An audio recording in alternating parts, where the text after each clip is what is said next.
जिसके भ्रिकुटी भंग करने मात्र से इस सृष्टि का प्रलय हो जाए, वो क्या से क्या नहीं कर सकती। पराम्बा भगवती माता आदि शक्ति एक बालक का निर्माण कर दिया और उसके अंदर प्राणों का संचार कर दिया। हाथ में लाठी दे दी, कहा बेटा जाओ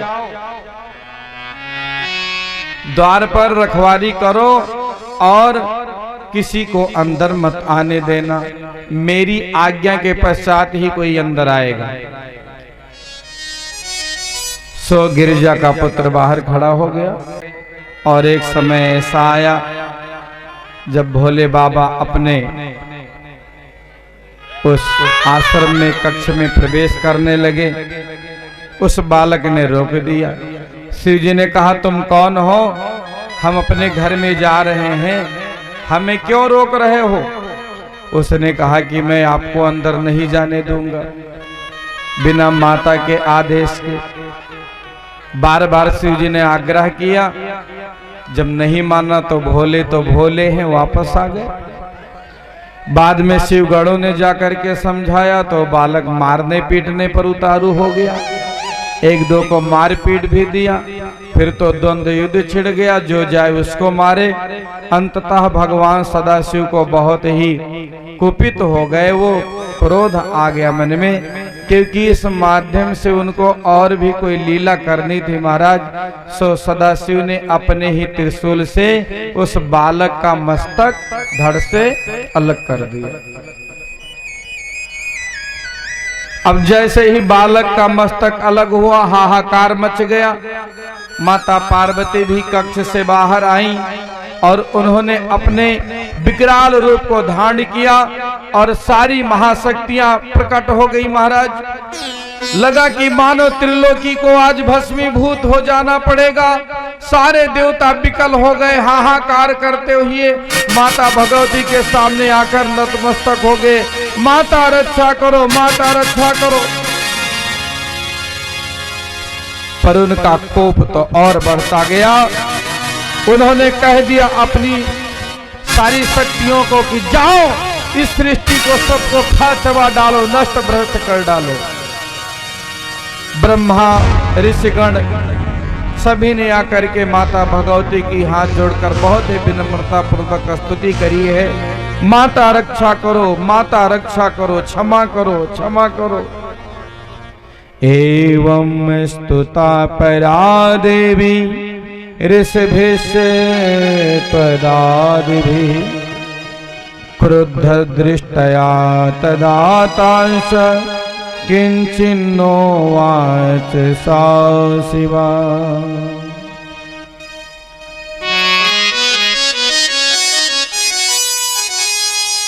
स्तुति करने वालों की पंक्तियों को देखकर मां ने कहा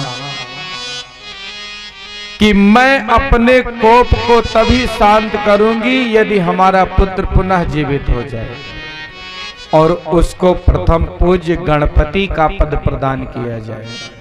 सारे देवताओं ने भोलेनाथ से स्तुति करी है। महाराज आपने ही जगत को बचाने के लिए विष का पान किया था, आज आप ही त्रिलोकी की रक्षा करें। तब भगवान सदाशिव ने अपने गणों को कहा है कि जाओ जो जीव तुमको मिल जाए उसका मस्तक ले आओ, इसको लगाकर जिंदा कर देंगे। मरे हुए हाथी का मस्तक लाया गया था और जब मस्तक लाया गया है बालक के ऊपर रखा और भगवान सदाशिव ने जैसे ही अभिमंत्रित किया है और कमंडल का जल छिड़का, वो बालक उठकर बैठ गया। बोलिए गणेश भगवान की जय हो। और उनका नाम पड़ गया गणपति गणेश। सारे देवता उनकी स्तुति करने लगे और वही तो महाराज पंचामृत मंगाया गया है, अभिषेक कराया गया है। सारे देवता स्तुति करने लगे, विजय गान करने लगे। भगवान सदाशिव ने सबके समक्ष घोषणा कर दी कि ध्यान रहे ये गणेश हैं, आप कोई भी पूजा करोगे सबसे पहले यदि गणपति का पूजा नहीं करोगे तो आपकी पूजा सफल मानी नहीं जाएगी। आइए हम लोग भी स्तुति करें। ओम हरि ओम गणानां त्वा गणपति गंहवामहे प्रियाणां त्वा प्रियपति गंहवामहे निधिनां त्वा निधिपति गणपति गंगवामहे वशोमम याहम जानि गर्भधमा तुम जासि गर्भधम्मा। बोलिए गजानन गणेश भगवान की जय हो। माता पार्वती के पुत्र गणपति प्रथम पूज्य हुए और भगवान सदाशिव ने उसी समाज में घोषणा कर दिया कि वैसे बिना गणपति के कोई पूजन होगा नहीं। फिर भी साल भर में 15 दिन जब आएगा भादो महीने का शुक्ल पक्ष का, उसमें चौथ की तिथि चतुर्थी से गणपति महोत्सव आरंभ होगा। ध्यान दीजिए, भादो महीने के शुक्ल पक्ष से गणपति महोत्सव आरंभ होगा और उस महोत्सव के अंतर्गत जो गणपति की पूजा करेगा भगवान गणपति उसको विभिन्न संपदाओं से संपन्न कर देंगे।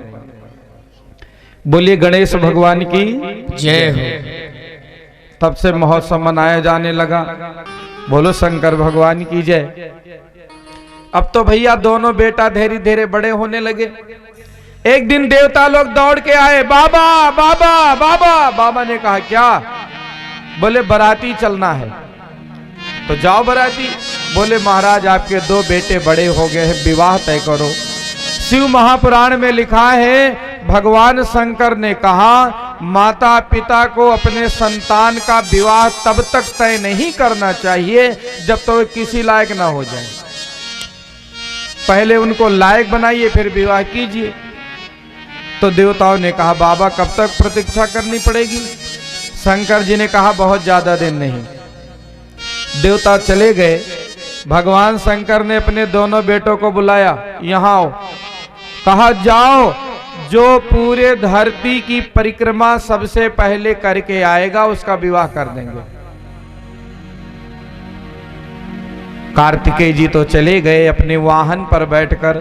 कार्तिकेय का वाहन क्या है? मोर। और गणेश भगवान का मूस। अब बताओ, आपके घर में चूहा निकले और अगर आपका पांव पड़ जाए ढंग से चूहा पर तो क्या होगा? चूहा का मर जाएगा ना। तो फिर 3.25 कुंटल के गणपति बप्पा कैसे बैठते थे? तो ध्यान करें, जो गणपति जी का वाहन था चूहा, वो ऐसा चूहा नहीं था जैसे हमारे आपके घरों में है।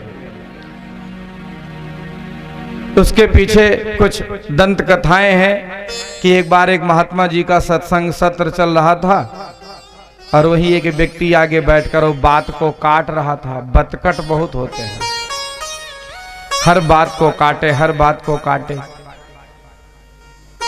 सत्संग समाप्त हुआ। महात्मा जी ने कहा बेटा आज तुमने खूब काटा, जाओ तुम पर मैं प्रसन्न हूं, तुम्हें श्राप देता हूं कि अब तुम्हारी जिंदगी काटने में ही बीते, चूहा हो जाओ। चरण पर गिरा, बाबा हमारे अपराध क्षमा कर दो। महात्मा बोले श्राप तो वापस नहीं होगा, लेकिन गलती मान ली है, पश्चाताप किया है तो कुछ प्रभाव कम हो जाएगा। बनना तो तुमको चूहा ही पड़ेगा, लेकिन भगवान शंकर के परिवार का चूहा बनोगे। ध्यान दीजिए, तो चूहा बना, लेकिन ऐसा चूहा नहीं जैसे हमारे आपके घर में निकलता है। चूहा बना कैसे? जिसका रूप तो चूहा जैसा था लेकिन साइज भैंसा जैसा था। तब वो 3.25 कुंटल के गणेश बाबा बैठ करके घूमते थे, गम गम गम गम। बन गया चूहा। गणेश भगवान घूमने नहीं गए महाराज, उन्होंने तो माता पिता के साथ परिक्रमा कर ली, प्रणाम किया, घूम आए। शिव जी ने कहा बेटा तुम्हारे बड़े भाई गए हैं, तुम भी जाओ। गणपति ने कहा जो आदमी पूरी दुनिया के तीर्थों को घूम डाले, चारों धाम की यात्रा कर डाले, लेकिन माता पिता का सेवा सम्मान ना करे तो उसकी चारों धाम की यात्रा व्यर्थ है। तो क्या यात्रा करने न जाएं?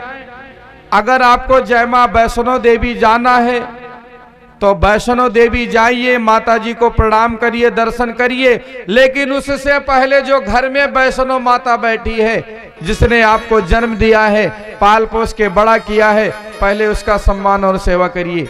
शिव महापुराण में लिखा है, भोलेनाथ कहते हैं कि मैं उस आदमी का कांवर नहीं स्वीकार करता जो अपने बाप की सेवा नहीं करता। बाप को कभी एक गिलास पानी नहीं दिया, कभी सम्मान नहीं किया, और कांधे पर लाद कांवर पहुंच गया। इसलिए भगवान से यही प्रार्थना करो, हे भगवान, जिस हाथों से आपको जल चढ़ा रहा हूं, यही हाथ हमारा माता पिता की सेवा के काम आ जाए। जिस हाथ से कांवर चढ़ाऊं भोलेनाथ के लिए, वो हाथ काम आ जाए अपने माता, माँ और बाप के लिए।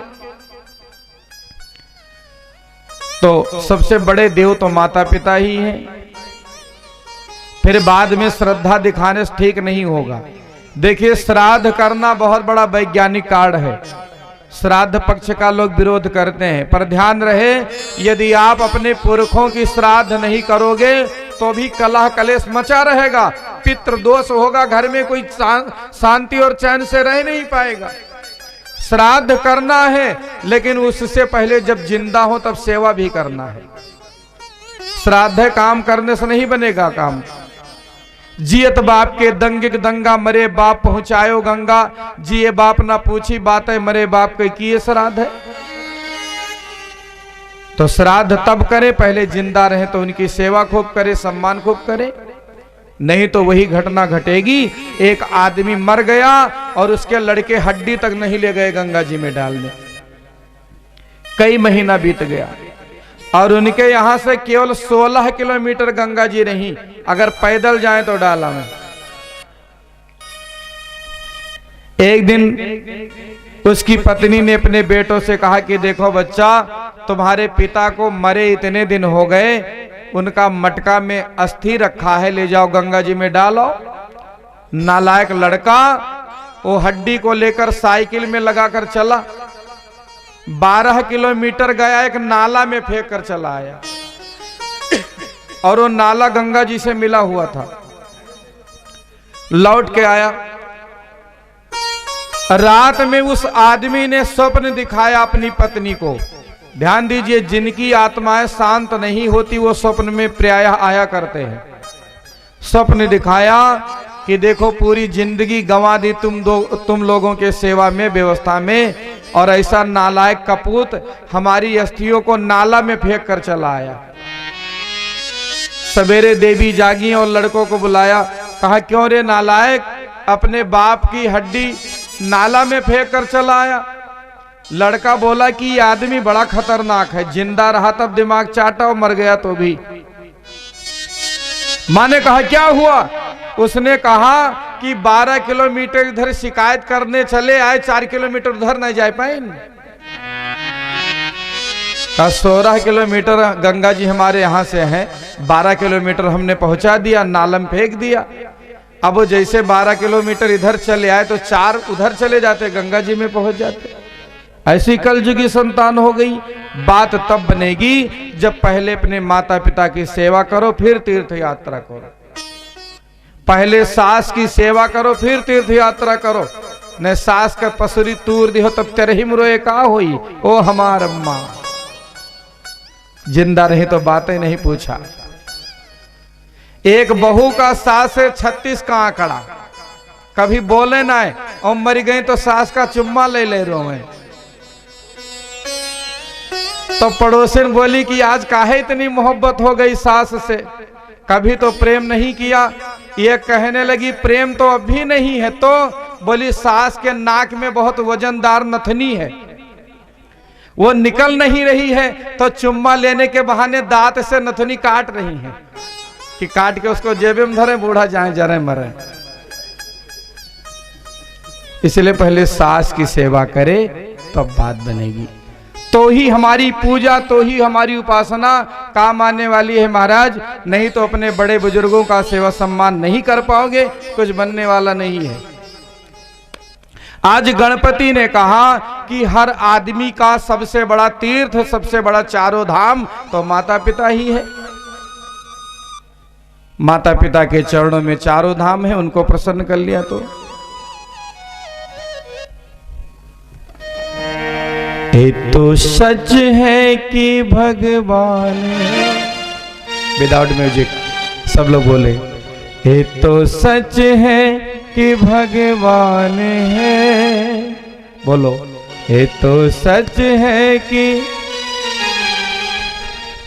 है मगर फिर भी अनजान है। धरती पे रूप माँ बाप का, धरती पे रूप माँ बाप का, उस विधाता की पहचान है। ये तो सच है कि भगवान है मगर फिर भी अनजान है। धरती पे रूप माँ बाप का, उस विधाता की पहचान है। माता पिता की कमी क्या है उस आदमी से पूछो जिसके माता पिता नहीं है। तो जिनके हैं सवेरे उठो, अपने मैया का अपने पिताजी का पांव छुओ, फिर अपने काम में लग जाइए महाराज। गणपति ने कहा सबसे बड़े देव तो माता पिता, धरती ब्रह्मांड की जितनी देव शक्तियां हैं सब माता पिता के चरण में है। जैसे ही तना कहा सारे देवता दौड़ के आ गए, भोलेनाथ की जय, भोलेनाथ की जय। छोटका लड़का बड़ा समझदार, विवाह तय हो गया, बड़को घर ही ना, छोटको की शादी तय। बैंड बाजा बुक, गम गम गम गम बजा, बारात चले सब बाराती।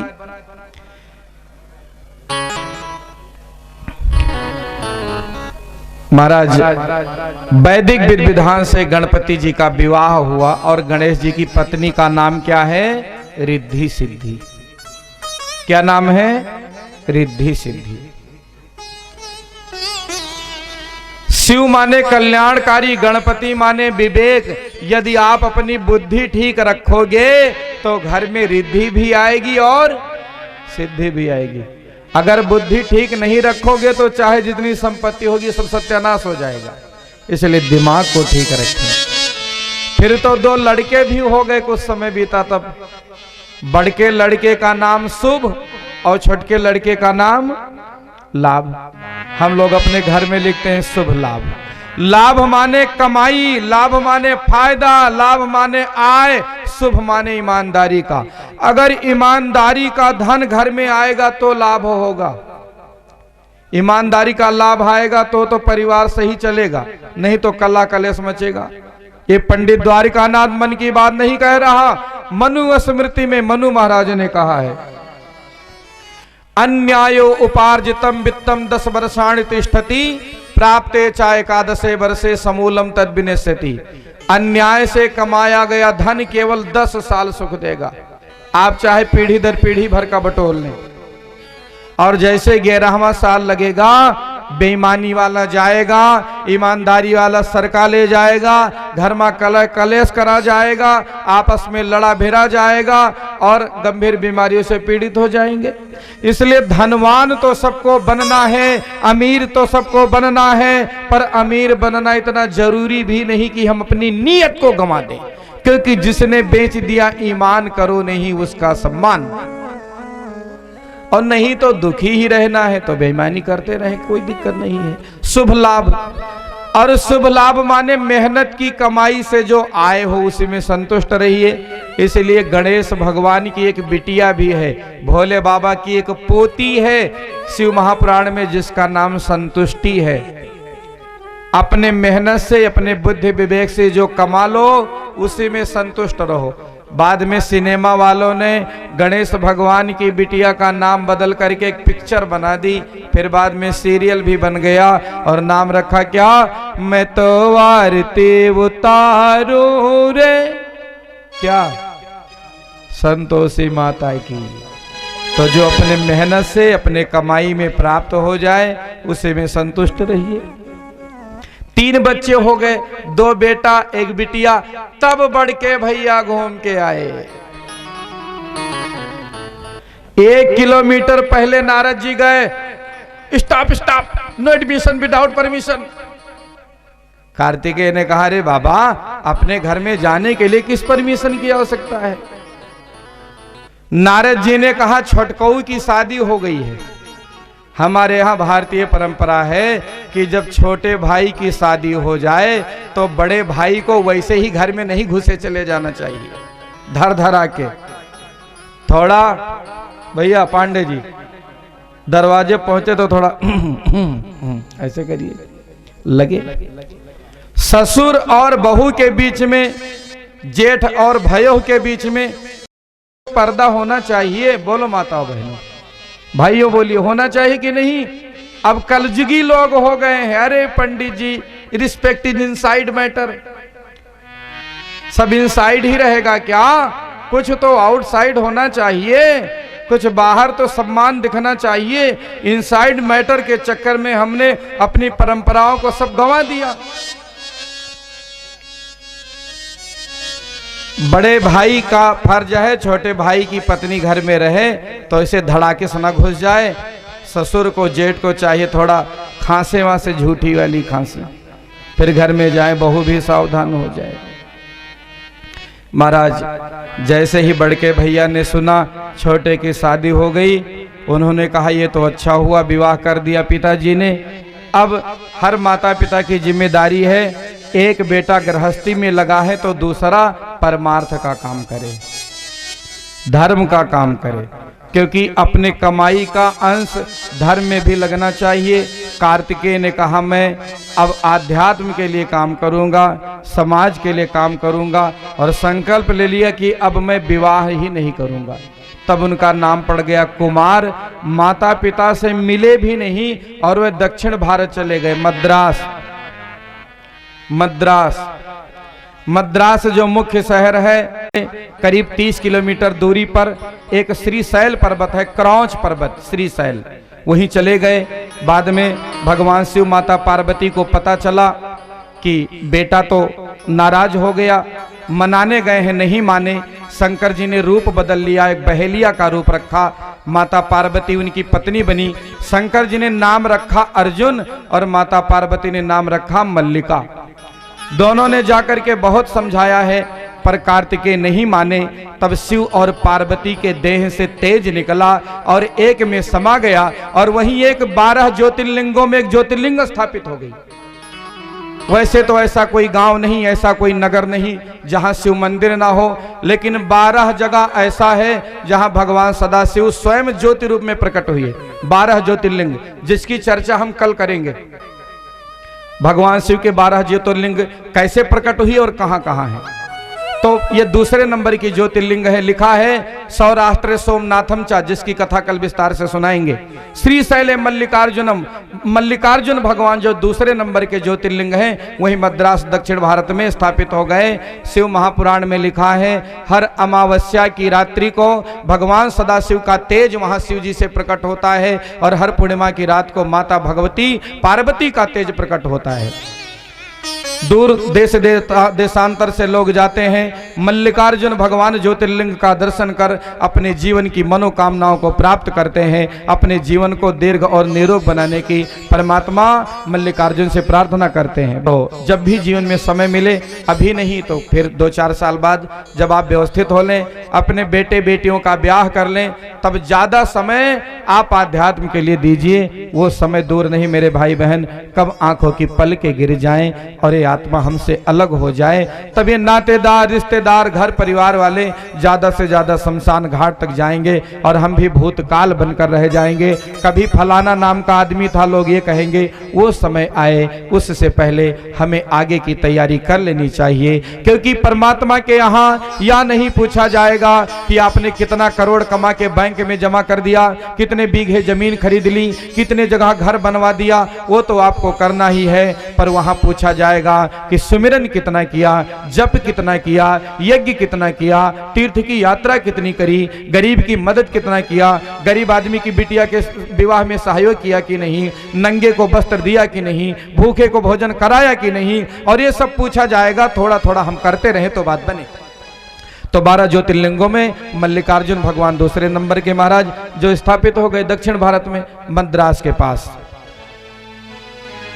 और फिर छोटे भैया का अभिषेक हो गया, प्रथम पूज्य हो गए, गणराज श्री गणपति का पूजन प्रारंभ हो गया। आज एक ज्योतिर्लिंग की चर्चा हमने करी है, 12 ज्योतिर्लिंग हैं। कल और विस्तार से हम सबकी चर्चा करेंगे।